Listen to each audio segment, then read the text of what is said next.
మీరు ఇంజనీరింగ్ చేశారా? జాబ్స్ కోసం సెర్చ్ చేస్తున్నారా? 3600 మందికి పైగా స్టూడెంట్స్ కి జాబ్స్ వచ్చేలా చేసిన code Gyan 100 days software course లో జాయిన్ అవ్వండి. మీ కెరియర్ ని బిల్డ్ చేసుకోండి. Welcome to Suman TV. నేను మీ సుమన్ టీవీ నాగ్. మే 14న చీఫ్ జస్టిస్ బిఆర్ గవాయ్ గారు నియమితులు కాబోతున్నారు. అయితే దీనికి సంబంధించినటువంటి వాటిలో కనుక మనం చూస్తే ఆయన ప్రీవియస్ హిస్టరీ అసలు ఏ విధంగా ఉంటుంది అండ్ ఆయన సెలెక్ట్ అవ్వడానికి గల ప్రధాన కారణాలు ఏంటి అనేది ఈరోజు మనతో పాటు హైకోర్టు అడ్వకేట్ అలాగే రవీంద్రనాథ్ గారు ఉన్నారు. అది వారి మాట్లాడి తెలుసుకున్నాం. నమస్కారం సార్. నమస్తే అండి నాగరాజ్ గారు. జస్టిస్ బిఆర్ గవాయ్ గారు సార్, అంటే ప్రీవియస్ హిస్టరీ కనుక మనం చూసుకుంటే ఆయన ఇక్కడ దాకా రావడానికి ఆయన జర్నీ ఏ విధంగా ఉండింది? అసలు దేశంలో రాష్ట్రపతి, ప్రధానమంత్రి ఈ రెండు పదవుల తర్వాత అంతే ప్రాధాన్యత, లేక ఒక విధంగా చెప్పాలంటే అంతకన్నా ప్రాధాన్యత కలిగిన పోస్ట్ ఏదంటే సుప్రీంకోర్టు చీఫ్ జస్టిస్ అనే పోస్ట్. ఇక్కడ చీఫ్ జస్టిస్గా ఉన్నవారి యొక్క ఎవరైతే ఉంటారో వారి యొక్క అభిప్రాయాలు యావత్ భారతదేశం అంటే 140 కోట్ల మంది ప్రజలకు కూడా ఒక దిశానిర్దేశం చేసే విధంగా వారి యొక్క తీర్పులు ఉంటాయి. కాబట్టి తప్పనిసరిగా ఒక సుప్రీంకోర్టు ప్రధాన న్యాయమూర్తి గారి యొక్క వివరాలు తెలుసుకోవడం ప్రతి ఒక్కరి పౌరుడి యొక్క బాధ్యత. ఎందుకు మనం మాట్లాడుతుంటే బిఆర్ గవాయ్ గారు కమింగ్ నెక్స్ట్ మంత్ మే 14 తర్వాత మన సుప్రీంకోర్టు చీఫ్ జస్టిస్గా నియమితులు కాబడుతున్నారు. అయితే అదేంటండి, లాస్ట్ ఒక 4-5 months బ్యాకే మనం చూసాం కదా, రీసెంట్గా మనకి సంజయ్ ఖన్నా గారు ఆ పోస్టులో నియమితులయ్యారు. మరలా బిఆర్ గవాయ్ గారు ఈ పోస్టులకు ఎందుకు వచ్చారు? ఇంకా మనం మాట్లాడుకుంటున్న ఇంకొద్దిగా ముందుకెళ్తే కొద్ది రోజుల క్రితమే వైవి చంద్రచూడ్ గారు అదే పోస్టులో ఉన్నారు. చంద్రచూడ్ గారు ఇంకా వెళ్ళి ఇంకా మనం మర్చిపోనే లేదు. మరలా రీసెంట్గా సంజయ్ ఖన్నా గారు తర్వాత ఇప్పుడు రీసెంట్గా మనం బిఆర్ గవాయ్ గారు ఈ పోస్టులోకి సుప్రీంకోర్టు చీఫ్ జస్టిస్ అంటే ఎంతోమంది న్యాయమూర్తులు ఉంటారు, కానీ చీఫ్ జస్టిస్ అనే పోస్ట్ ఒకరే ఉంటారు. భారత ప్రధానమంత్రి, రాష్ట్రపతి తర్వాత అత్యున్నతమైనటువంటి ఒక కీలకమైనటువంటి పోస్ట్ అది. అందులోకి బిఆర్ గవాయ్ గారు రాబోతున్నారు. ఎందుకు రాబోతున్నారు మనం ఈ వీడియో మొత్తం చూసి అర్థమవుతున్నా నాగరాజ్ గారు. సో ఇక్కడ రీసెంట్గా గుర్తుపెట్టుకోండి, మన రాష్ట్రానికి అంటే మన తెలుగు రాష్ట్రాలు నేను చెప్తున్నాను, మన తెలుగు రాష్ట్రాల్లో జరిగిన కొన్ని సంఘటనలకి బిఆర్ గవాయ్ గారికి సంబంధించి కూడా కొంత అవినాభావ సంబంధం అయితే ఉంది. ఎందుకు విషయం చెప్తారంటే సెప్టెంబర్లో జరిగినటువంటి తిరుమల తిరుపతి దేవస్థానంలో జరిగినటువంటి లడ్డూ కల్తీ అంటే కల్తీ లడ్డూ యొక్క వివాదం ఎంత రచ్చరేపిందో ప్రతి ఒక్కరికి తెలుసు. అంతకుముందు గడిచినటువంటి వైసీపీ ప్రభుత్వంలో కాస్త కల్తీ నెయ్యిని వాడారని చాలా మంది యొక్క అంటే జంతువుల కొవ్వు ద్వారా తీసినటువంటి నెయ్యిని వాడుతూ లడ్డూలు తయారు చేసి, ఎందుకంటే లడ్డూ ఎంత ప్రాధాన్యత తెలుసు ప్రతి ఒక్కరు కూడా. తిరుమల లడ్డూ ఈ రెండు కూడా అవినాభావ సంబంధంగా ఉంటుంది. అటువంటి లడ్డూలో కల్తీ జరిగిందని చెప్పే విషయం మీద సాక్షాత్తు రాష్ట్ర ముఖ్యమంత్రి గారు అయినటువంటి ముఖ్యమంత్రి స్థాయిలో ఆయన మాట్లాడడం, అలాగే యువ గారు శ్యామలరావు గారు మాట్లాడిన తర్వాత చాలా వివాదాన్ని రాజుకుంది.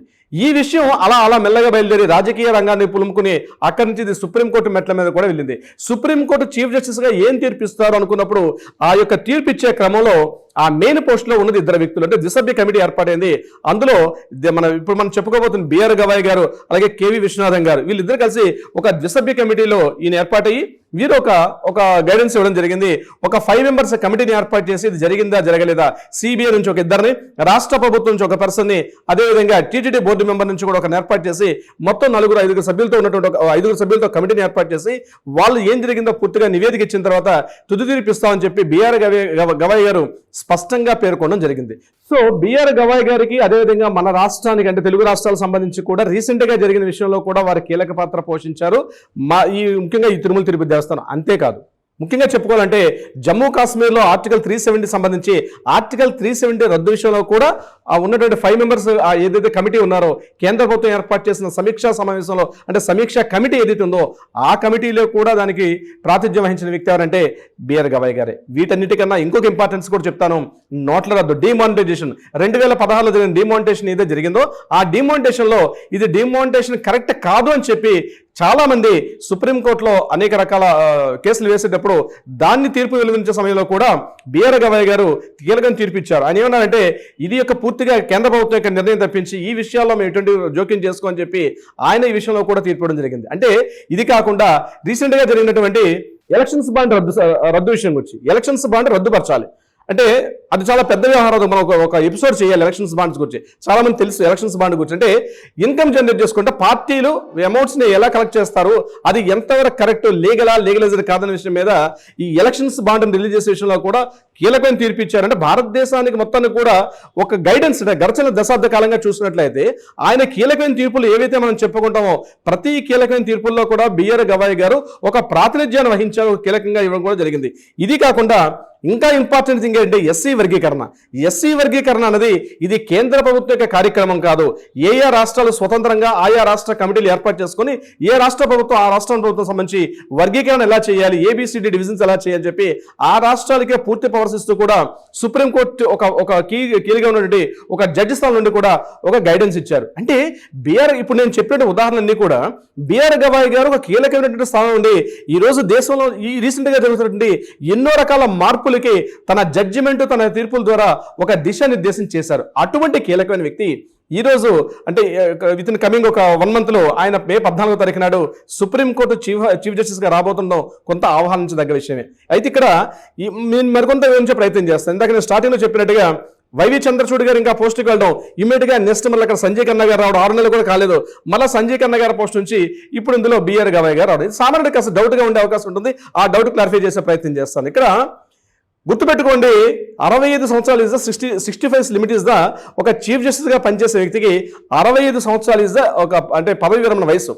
సో ఇక్కడ చంద్రచూడ్ గారికి 65 years అయింది కాబట్టి ఆయన విరమణ చేశారు. ఇక్కడ నెక్స్ట్ వచ్చిన సంజయ్ ఖన్నా గారు రేపు కమింగ్ మే 13వ తారీఖు తోటి ఆయన యొక్క పదవి విరమణ వయసు అంటే 65 సంవత్సరాలు పూర్తయిపోతుంది కాబట్టి ఆయన విరమణ చేస్తున్నారు. ఆయన పోస్టులోకి బిఆర్ గవాయ్ గారు వస్తున్నారు. ఈయన కూడా నాకు తెలిసి ఆయనకు ఉన్నటువంటి మనకు అందిన ఇన్ఫర్మేషన్ ప్రకారం ఒక 6 months వరకే ఉంటారు. ఆయన కూడా ఇప్పుడు 64 years 6 months ఉన్నారు. మరొక 6 నెలల పాటు ఈ పదవిలో కొనసాగే అవకాశం కూడా ఆయనకు ఉంటుంది బిఆర్ గవాయ్ గారు. కానీ దేశవ్యాప్తంగా ఎన్నో కీలకమైన కేసులు ఈ రోజు సుప్రీంకోర్టు ముందు ఎదురు చూస్తున్నాయి. ఈ విషయాల్లో బిఆర్ గవాయ్ గారి ఇచ్చే తీర్పుల మీద సర్వత్రా ఒక ఆశ్చర్యం అంటే సర్వత్రా ఒక ఉత్కంఠ రేకుంటుంది. ఎలాంటి తీర్పులు ఇస్తారు? చాలా సందర్భం నుంచి ఇటీవల ఉత్తరప్రదేశ్ కావచ్చు, ఆంధ్రప్రదేశ్లో కావచ్చు, కొన్ని సంఘటనలు ముఖ్యంగా మహారాష్ట్రలో ఆయన ముందు ఇప్పుడు ఆయన రాగానే ఆయన బెంచ్ ముందు చాలా కీలకమైనటువంటి జడ్జిమెంట్స్ పెండింగ్ లో ఉన్నాయి. ఆయనకి ఏమి ఇస్తారు జడ్జిమెంట్ అని కూడా యావత్ దేశం కూడా ఎదురు చూసే పరిస్థితిలో ఉంది. అయితే బిఆర్ గవాయ్ గారి యొక్క ఆయన వ్యక్తిగత వివరాలు కొంత మనం తెలుసుకున్న ప్రయత్నం చేద్దాం. నాగరాజ్ గారు, బిఆర్ గవాయ్ గారు బేసిక్ గా ఈయన మహారాష్ట్ర నుంచి నాగపూర్ నుంచి వచ్చిన వ్యక్తి. ఈయన కుటుంబం వచ్చినటువంటి గవాయ్, వీళ్ళ ఫాదర్ కూడా ఆర్కే గవాయ్ గారు కూడా ఇంతకు ముందు ఒక రాజకీయ పార్టీ అంటే రిపబ్లికన్ పార్టీ ఒక పార్టీ ఉంది. ఆ పార్టీకి ప్రాతినిధ్యం వహిస్తున్నారు. ఆ పార్టీలో వీళ్ళ బ్రదర్ అండి రాజేంద్రన్ గవాయ్ అనేది రిపబ్లికన్ పార్టీ నుంచి ఆల్రెడీ అక్కడ ప్రాతినిధ్యాన్ని వహిస్తున్నారు. వీళ్ళ అంటే వ్యక్తిగతంగా చూసినట్లయితే కొంత పొలిటికల్ బ్యాక్గ్రౌండ్ ఉన్నటువంటి ఒక పార్టీ, కానీ న్యాయమూర్తులకి పార్టీలతో సంబంధం అతీతులుగా ఉంటారు కాబట్టి మన వ్యక్తిగతంగా ఈయన మీద పార్టీ అనే ఒక ముద్ర వేసే ప్రయత్నం అయితే మనం చేయలేం. ఇకపోతే ఈయన మహారాష్ట్రలో నాగ్పూర్లో ఉన్నటువంటి కోర్టులో ఈయన కొంత రోజులు న్యాయవాదిగా పనిచేశారు. అక్కడి నుంచి బాంబే హైకోర్టు జడ్జిగా కూడా కొన్ని సంవత్సరాల పాటు పనిచేశారు. అంటే 1985 నుంచి సుమారుగా 90 వరకు బాంబే హైకోర్టులో పనిచేశారు. బాంబే హైకోర్టు నుంచి మళ్ళీ నాగ్పూర్ కోర్టు చీఫ్ అంటే పబ్లిక్ ప్రాసిక్యూటర్గా పనిచేశారు అక్కడ నుంచి. దాంతో 95 తర్వాత ఈయన సుప్రీంకోర్టుకు రావడం జరిగింది. సుప్రీంకోర్టులో కూడా వివిధ శాఖల్లో కూడా కీలకమైన జడ్జిగా అన్ని రకాల పోస్టులు కూడా ఈయన మెల్లమెల్లగా చూసుకుంటూ ఈ రోజు కీలకమైన సుప్రీంకోర్టు చీఫ్ జస్టిస్ పోస్టులో కూడా ఈయన రావడం జరిగింది. మరొక విషయం ఏంటంటే నాగరాజ్ గారు, ఒక సుప్రీంకోర్టు ప్రధాన న్యాయమూర్తిగా ఎలా నియమిస్తారని నేను ఒక నిమిషం చెప్పే ప్రయత్నం చేస్తాను. ముఖ్యంగా న్యాయశాఖ కార్యదర్శి అంటే దేశంలో న్యాయశాఖ కార్యదర్శి ఒక కొలీజియం వ్యవస్థ ఉంటుంది. అంటే ఒక 4 సభ్యులు కలిగే సుప్రీంకోర్టు యొక్క జడ్జి ఎవరైతే ఉంటారో నెక్స్ట్ రాబోయే చీఫ్ జస్టిస్ గా ఎవరు వర్క్ చేయాలని చెప్పి ప్రెసెంట్ ఉన్నటువంటి చీఫ్ జస్టిస్ గారు ఒక నేమ్ను సూచిస్తారు. ఈ నేమ్ సూచించిన వాళ్ళు ఈ కొలీజియం వ్యవస్థ ద్వారా ఈ ప్రెసెంట్ ఉన్న 4 కూడా ఒక ఫైనల్ లిస్ట్ని తయారు చేసి ఈ నేమ్ ఓకే అనుకున్న తర్వాత ఈ లిస్టు ప్రధానమంత్రికి పంపిస్తారు. ప్రధానమంత్రి గారు కూడా ఓకే అనుకున్నాక ఈ list goes to the chief justice మన ప్రెసిడెంట్ గారి దగ్గరికి వెళ్తుంది. ప్రెసిడెంట్ గారు కూడా ఓకే చేసిన తర్వాత ఎస్ ఈ పర్సన్ని మనం అపాయింట్ చేయొచ్చు అని కన్ఫర్మేషన్ చేసిన తర్వాత ఆ లెటర్ మరలా న్యాయశాఖ కార్యదర్శికి వస్తుంది. ఇక్కడ న్యాయశాఖ కార్యదర్శి గారు కమింగ్ పర్సన్ ఇక్కడ ఎవరైతే ఉంటారో చీఫ్ జస్టిస్ గా అతని పేరుని అనౌన్స్ చేసేది మాత్రం న్యాయశాఖ కార్యదర్శిగా అనౌన్స్ చేస్తారు. సో ఈ ప్రాసెస్ అంతా గడిచిన 3 నెలలుగా జరిగి ఈ రోజు బిఆర్ గవాయ్ గారి యొక్క పేరు అనేది నామినేట్ అవడమే కాకుండా ఆయన ఫైనల్ లిస్ట్ లో ఆయన పేరు కూడా రావడం జరిగింది. సో బిఆర్ గవాయ్ గారు నెక్స్ట్ మరలా May, June, July, August, September, October, November ఈయన date of birth November 14th. ఆయన 1960 November 14 జన్మించారు. రేపు కమింగ్ November 14th వచ్చేసరికి ఆయన కంప్లీట్ గా 65 years కంప్లీట్ అవుతుంది. సో మే 14 నుంచి నవంబర్ 14 వరకు కూడా ఆయన ఈ పోస్ట్ లో ఉండే అవకాశం ఉంటుంది. తర్వాత ఎవరు వస్తారన్నది తర్వాత ఫైనల్ లిస్టులు న్యాయశాఖ కార్యదర్శి వారు అనౌన్స్ చేస్తారు. బట్ ఏదేమైనప్పుడు కూడా ఈ 6 నెలల పాటు ఉంది చాలా ఇంపార్టెంట్ థింగ్. ఎందుకంటే అటు వరల్డ్ వైడ్ చూసినట్లయితే అక్కడ అమెరికన్ గవర్నమెంట్స్ నుంచి రకరకాలుగా అంటే inside of the country, out side of the country నుంచి కూడా రకరకాల సిచ్యువేషన్స్ ఉన్నాయి. అంటే బంగారం ధరలు కావచ్చు, లేక లేకపోతే స్టాక్ మార్కెట్ కావచ్చు, పొలిటికల్ కొంత డిస్టర్బెన్సెస్ అన్ని కూడా రకరకాల రాష్ట్ర వ్యాప్తంగా అంటే మణిపూర్లో అల్లర్లు మొదలు పెట్టుకుంటే రకరకాల కేసులు అనేవి మన తెలుగు రాష్ట్రాల్లో కూడా చూసినట్లయితే గడిచిన ఈ తిరుమల తిరుపతి దేవస్థానం విషయం ఒకటే కాకుండా కొంతమంది అంటే ఎమ్మెల్యేల యొక్క ఫిరాయింపులు ఇటువంటి అన్ని కూడా ఈరోజు సుప్రీంకోర్టు ఆయన యొక్క టేబుల్ మీద చాలా ఉన్నాయి. సో నేను అనుకుంటాను కమింగ్ 6 months అంది చాలా కీలకం. తీర్పుల యొక్క తుది అంటే ఆల్మోస్ట్ ఫైనల్ స్టేజ్కి వచ్చేస్తున్నాయి. బెంచ్ మీద ఉన్నాయి ఇప్పుడు ఫైల్స్, జడ్జిమెంట్ ఇచ్చే స్టేజ్లో ఉన్నాయి. గవాయ్ గారు ఖచ్చితంగా దేశానికి మరొకసారి వన్నీ తెచ్చే విధంగా ఒక అద్భుతమైన పర్సన్గా అంటే ఒక లిస్టులో మిగిలిపోతారని చెప్పడంలో ఎటువంటి డౌట్ లేదు. ఎందుకంటే ఆయనకు ఉన్నటువంటి ప్రీవియస్ హిస్టరీ కూడా అద్భుతమైన హిస్టరీ. గవాయ్ గారు అటువంటి వ్యక్తి రావాలని కోరుకుందాం నాగరాజ్ గారు. అలాంటి వ్యక్తులు రావాలని మాత్రం డెఫినెట్గా కోరుకోవాలి sir. Anyway sir, thank you so much Ravindranath గారు. Thank you so much Nagaraj గారు. సుమన్ టీవీలో మీ పర్సనల్ అండ్ బిజినెస్ ప్రమోషన్స్ కోసం కింది నెంబర్కి కాంటాక్ట్ చేయండి.